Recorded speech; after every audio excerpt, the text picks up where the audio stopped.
Utilizando são essas, né? No caso lá a nicotiana tabaco, né? O tabaco, a flor da agireia nervosa, né? A flor da Banisteriopsis capi, que é a que faz a ayahuasca, né?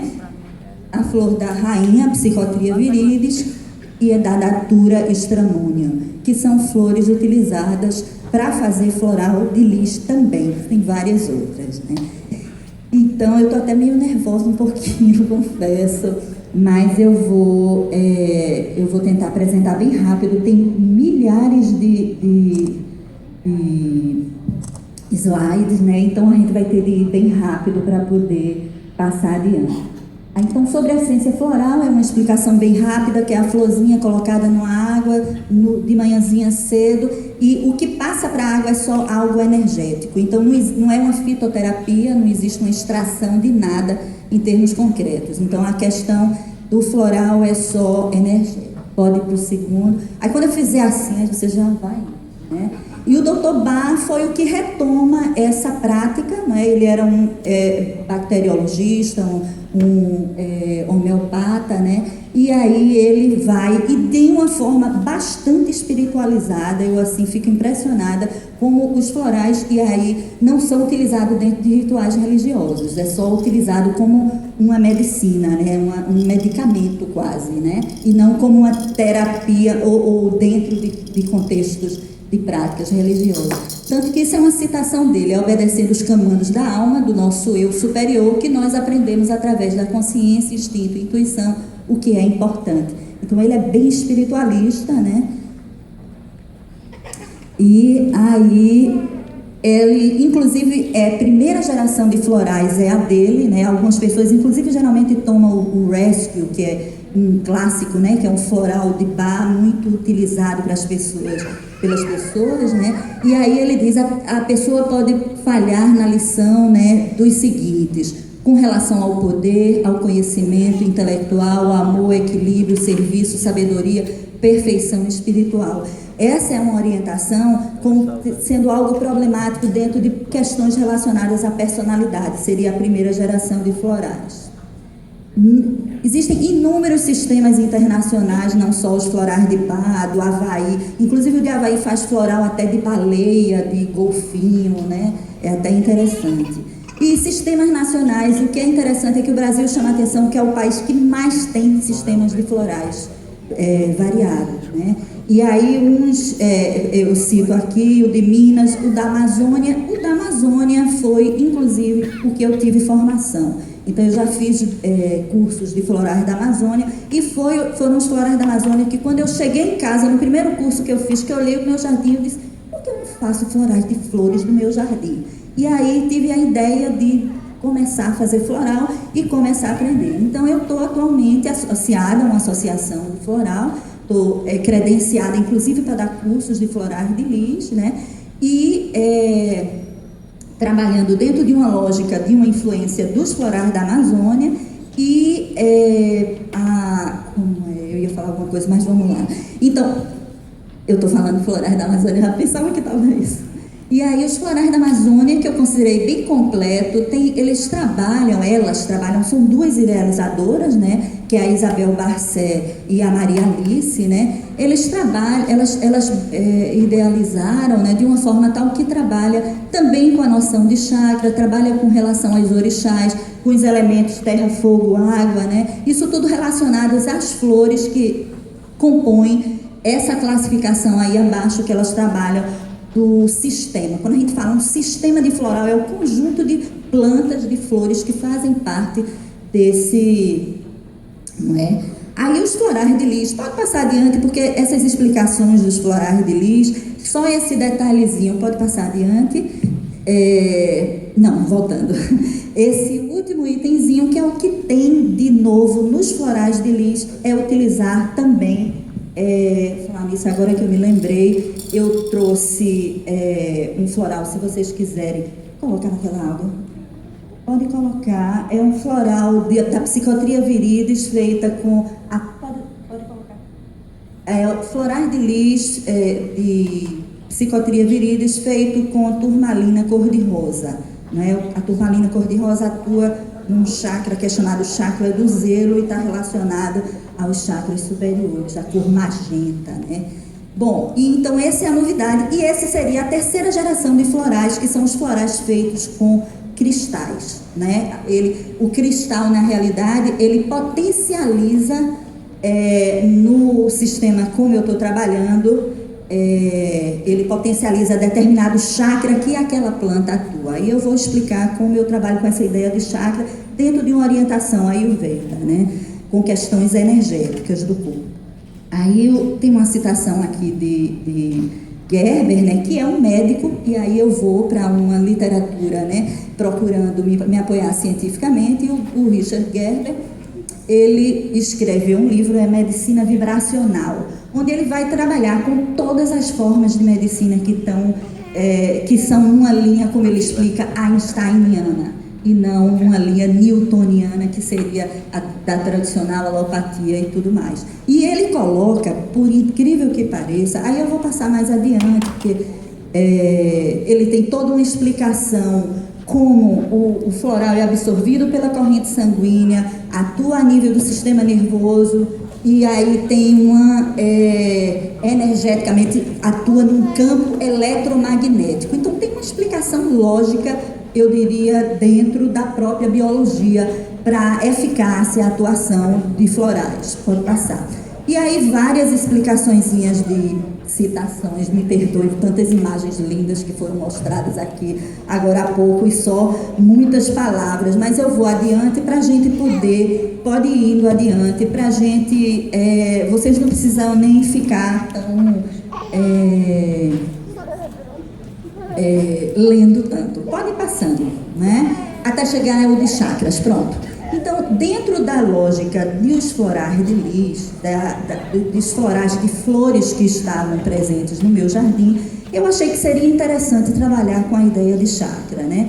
Com a ideia bem lógica. Eu pego o nome científico da planta, vou atrás da propriedade medicinal dela, ela é uma planta boa para o estômago, então com certeza ela atua no terceiro chakra. Então a associação entre o que é que a planta atua e quais os chakras que ela atua, então é bem dentro dessa lógica, né? E aí essa ideia de chakras inferiores, né, intermediários e superiores, e pode passar, né? Entra nessa ideia de vários corpos, né? Mas isso aí eu só quero chamar a atenção para essa ideia de chakras, pode passar, e a esse quadro que o Gerber faz, né? Tá meio, porque eu tentei aumentar muito, tá meio desfocado. Vamos dizer que vocês tomaram até o floral e agora estão tendo uma visão meio de efeito, né? Eu acho que vamos considerar assim. Então, veja só, o que eu achei extremamente interessante, e o Gerber é um médico americano, jovem inclusive, e tem todo esse livro que ele fala de acupuntura, de homeopatia, de uso de elixires de pedras, né? E aí vocês vejam, energias espirituais superiores, tem uma setinha, até o corpo físico. O único tratamento que ele aponta são com efeitos de essências florais. Aí ele está bastante orientado pelo Dr. Bach, que fala, né, que o floral ele vai atuar a nível de alma, né, da pessoa, que seria o quê? O oitavo chakra, né, sétimo, oitavo chakra, né? Então ele chama atenção para isso. Os elixires de pedras, de cristais e tudo mais, trabalham dos chakras mentais, que seria sétimo, sexto e quinto, até o corpo físico, né? E os remédios homeopáticos iriam dos chakras etéricos, que seriam terceiro, segundo e primeiro, não é? Os físicos, até realmente o corpo físico. Então eu fiquei assim impressionada com essa lógica, porque o floral ele entra totalmente diferente do que a homeopatia. E a homeopatia as pessoas utilizam e é muito eficaz, né? E a homeopatia tem uma lógica que é totalmente diferente da lógica dos florais, que é no seguinte: a ideia de que o semelhante cura semelhante, né? Aquela ideia, tem até um termozinho bem técnico, e que o Dr. Barr vai dizer muito pelo contrário. Você não pode, por exemplo, curar o ódio com um ódio maior. Você não cura a mentira com uma mentira maior. Então, ele vai para essa outra lógica, que é com o amor, que é com a verdade e tudo mais. Pode passar. Então, eu achei muito revelador isso, né? E uma outra coisa que é revelada é que eu colocaria isso, a mesma lógica para as plantas professoras de poder, não é? Essa citação de Gurudas, que escreve sobre florais, é um dos livros mais atuais, né, sobre isso, que ele diz: embora um alinhamento energético sutil deva necessariamente envolver um esforço espiritual por parte da pessoa no sentido de alcançar essa integração, as essências florais e os elixires de pedras preciosas proporcionam uma ajuda vibracional que pode aumentar ou acelerar esse processo natural de iluminação. Então, eu diria que as plantas professoras, mestras, né, dentro do uso, né, ritual e tudo mais, como já foi apresentado aqui, contribuem em 5 minutos só. Então, vamos chegar só agora esse é o sistema que nós temos trabalhado. Plantas cultivadas, que estão divididas entre frutíferas, medicinais e as espirituais. Isso aí é uma criação que nós chegamos. Dentro das espirituais, guardiãs, sagradas e professoras, que estão essas que eu coloquei. Pode ir adiante. A argireia nervosa, né? Trabalha segundo, quinto, sexto e sétimo chakras, né? É evolutiva. E aí tem as características que eu coloco, que a gente chegou ao colocar de atuação a nível vibracional dessas plantas. Chega inclusive ali no finalzinho a dispneia, a febre, até alguns sintomas físicos. Pode passar. Panisteriopsis capi, né? Força, amor, luz, trabalha primeiro, quarto, sexto e sétimo. Então, todas essas plantas podem passar. Todas essas plantas, elas trabalham sexto e sétimo chakra também, não é? O capi, ela está no primeiro chakra também, porque é um cipó, e o cipó está relacionado a fogo, a força, aterramento. Pode passar adiante. A datura, né? A datura, como nós sabemos que é a trombeta, trabalha no quinto e sexto chakras, com sonhos inconscientes. Tem citação de como ela é utilizada também pelos florais da Amazônia, né? As pessoas que têm medo tomam a datura. Isso eu tenho acompanhado a nível terapêutico. Pode passar. A tabaco, né, que é uma planta de poder, não é? Uma planta bastante utilizada na América com os xamãs, trabalha o quinto chakra, né? Pode passar. A psicotria viridis, né? Quarto, sexto e sétimo chakra. E aí destacando algumas características, né? Amor, luz, expansão da consciência. Pode passar. Um estudo recente com os florais de Minas, mostrando com foto Kirlian o efeito do floral até 6 horas depois, como você passa a ter passa a ver uma iluminação mais regular e um equilíbrio. Isso demonstraria um equilíbrio melhor a nível energético. Pode passar. E aí as referências que eu tirei, né? Então era isso que eu tenho trabalhado já há 3 anos, atendendo na medicina, na Universidade Federal de Alagoas, numa sala que é a sala Antônio Piranema, onde tem vários tratamentos de terapias holísticas. Então eu tenho tido uma experiência a nível terapêutico de atendimento com esses florais. E uma das recomendações, primeiro, eu tenho dado oficinas, né? E nas oficinas eu passo todo esse conhecimento para as pessoas aprenderem a fazer florais de flores dos seus jardins, inclusive prestar atenção às plantas que estão perto de vocês, né? Da gente, que é importante isso, né? E uma outra coisa que faço também na terapia é fazer com que a pessoa tenha a planta perto dela. Ou seja, se passo uma argireia nervosa, dou uma sementinha, uma mudinha, ela vai ter a planta perto. E utilizar da maior forma que puder, né? Então, tem sido essa orientação e é assim que a gente tem trabalhado. Muito grata.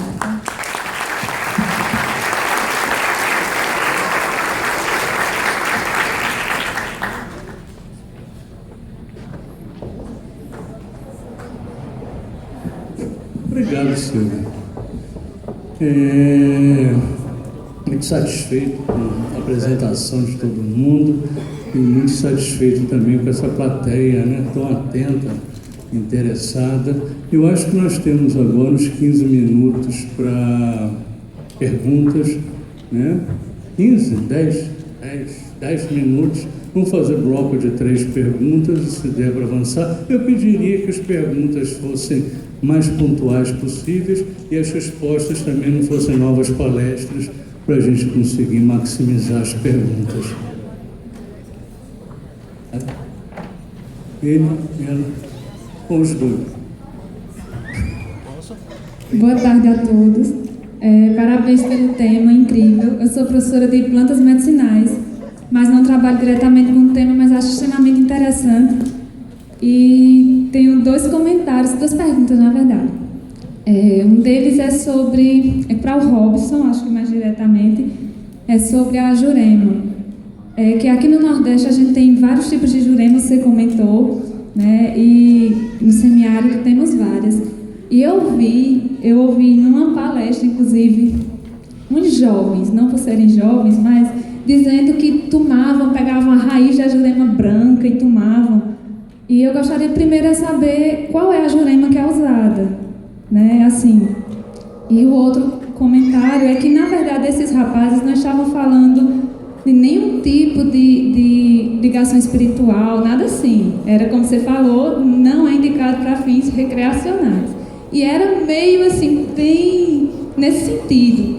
E a pergunta que eu também faço a todos é: como sensibilizar os jovens e como trabalhar isso na cabeça deles, mostrando que essas plantas, o fim deles é para fins espirituais e não recreacionais, como a bebida alcoólica, como tantos outros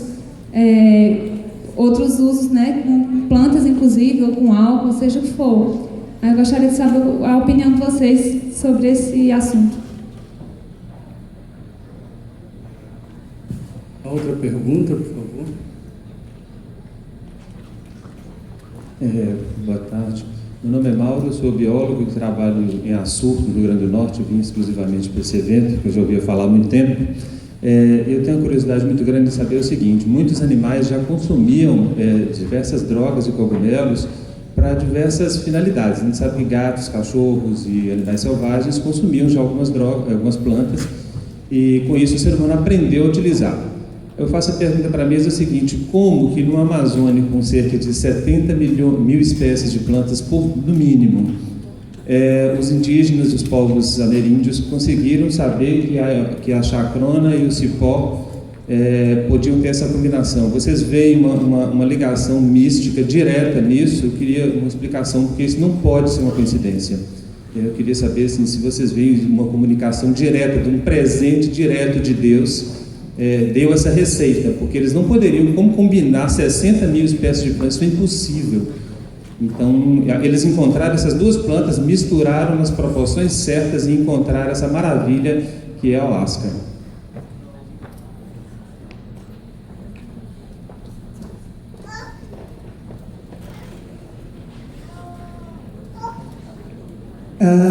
São 2 perguntas, mas são muito simples para o Robson também. A primeira é uma que eu já tentei descobrir pela internet, mas não consegui. Se uma pessoa que tem, por exemplo, epilepsia, corre algum risco com o uso do DMT. E, segundo, você falou insistentemente que essas plantas não devem ser usadas de maneira recreativa.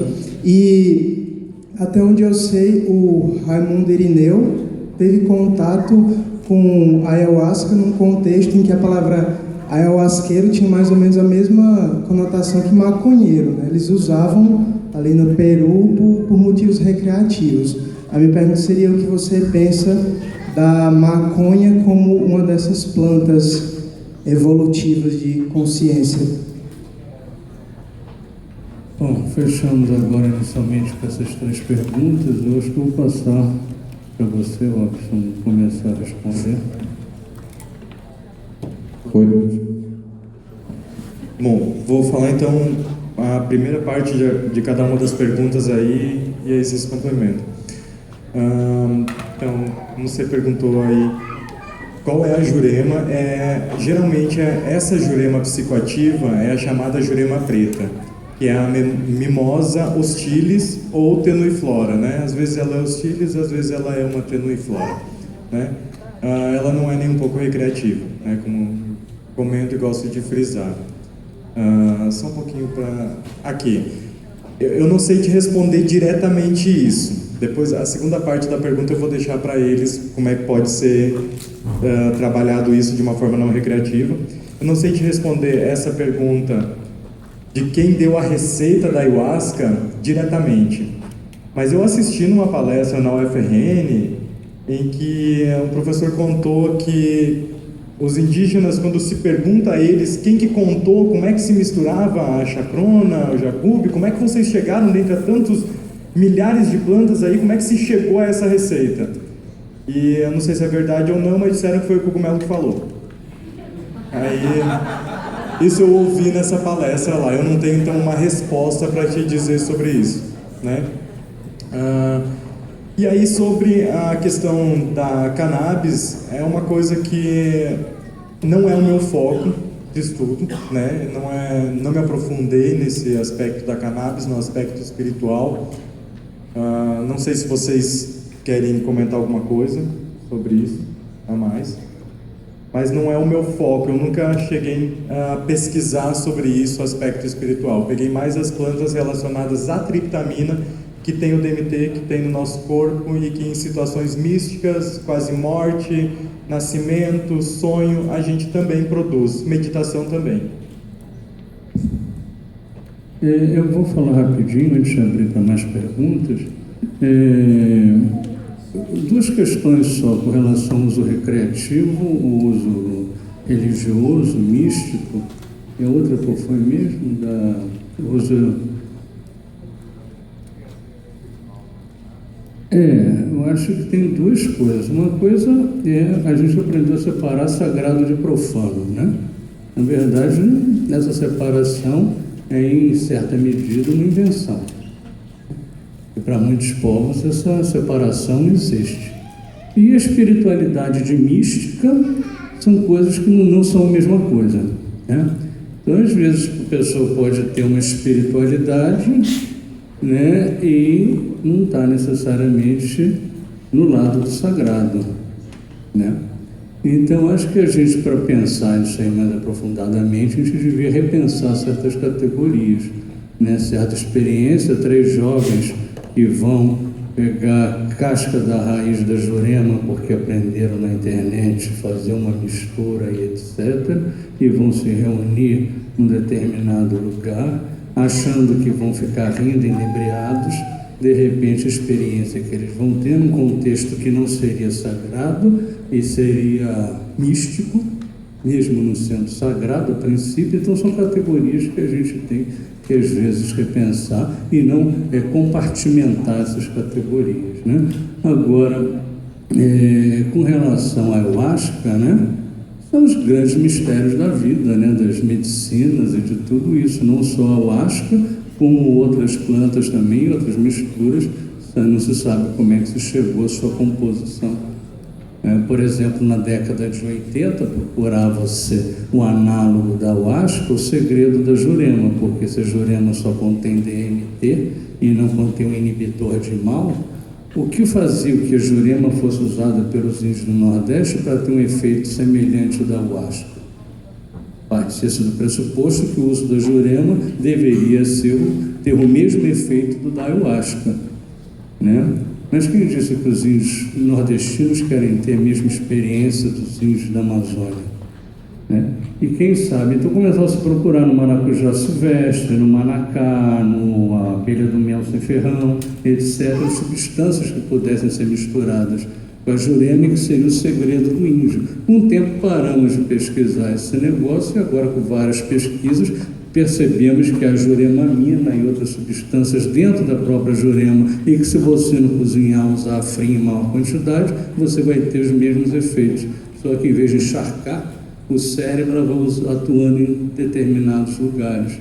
né? Então a gente às vezes pega um determinado parâmetro, como por exemplo o uso da ayahuasca, e acha que a Jurema tem DMT, tem que alguma coisa ter sido misturada a ela pelos índios, e que isso foi perdido na Inquisição ou na colonização, ou que eles estão escondendo, né? Então, quando na verdade pode não ter sido nada. Então tem várias coisas aí, eu não vou entrar aqui no misticismo ou na busca xamânica, a mesma busca xamânica que os neo-xamãs hoje fazem pela internet. Há milênios atrás essas pessoas procuravam plantas, experimentavam, etc., trocavam informações, etc., só não tinham internet para fazer isso, né? Então eu não sei, né? Eu acredito muito nas forças divinas que vão lá e dizem, vai lá e faça isso aqui que vai dar certo.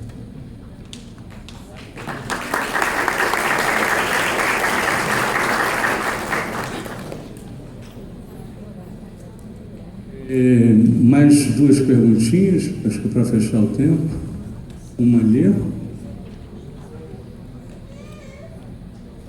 Ou já fechou? Já fechou? Como ele se manifestou, só uma, então.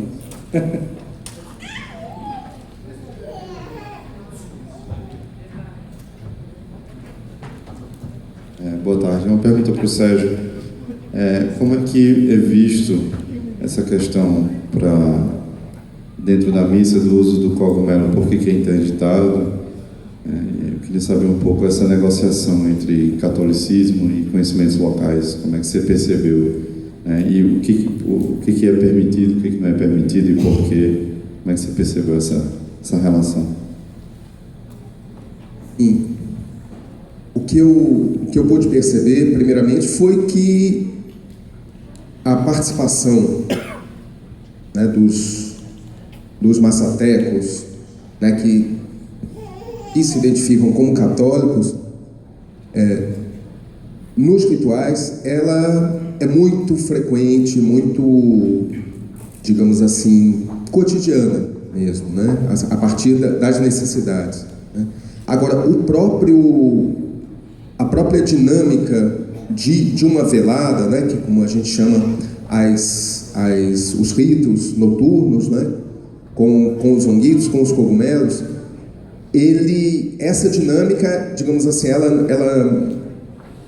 não é compatível com uma celebração de uma missa, digamos assim, né, até porque as veladas duram 6, 7 horas, né, então, digamos assim, não percebi neles essa iniciativa de, por exemplo, né, celebrar uma missa, né, sob o efeito dos cogumelos, né? Mas, como que o que sim, e isso eu achei muito interessante, foi perceber como que nas celebrações das missas, né, são usadas as palavras dos Chocatini, quer dizer, dos homens de conhecimento. Então, inclusive foi criado como que uma oração eucarística massateca, que justamente é um resgate dessas palavras e dessa forma poética belíssima de diálogo que acontece num ritual com os cogumelos, né? Por exemplo, sempre utilizando esses difrasismos, quer dizer, sempre em pares, né? Porque Deus é pai e mãe, então a todo momento a poesia ela se desenrola nesses pares, entende? Então sempre falando a luz e o dia, né? Duas palavras que flor e canto para dizer a poesia, né? E assim por diante, né? Então dessa forma, né, como se a gente percebe essa interação muito grande entre a vivência ritual, seja num contexto, né, de celebração católica, seja nesse contexto mais íntimo, né, do lar, onde se celebram os ritos com os cogumelos. Alô? Você está falando? Rapidinho. Eu acompanhei, então, uma sessão de Jurema com alinhamento de chakras uso de pedras, uso de flores e gostos também, né? E o muito interessante é que os pontos dos chakras, os principais chakras que a gente tem no corpo, são nos aglomerados principais de neurônios, ou seja, nos pontos elétricos principais do corpo. É muito interessante isso. Agradeço aqui aos colegas de mesa, agradeço a vocês todos. Muito obrigado pela atenção.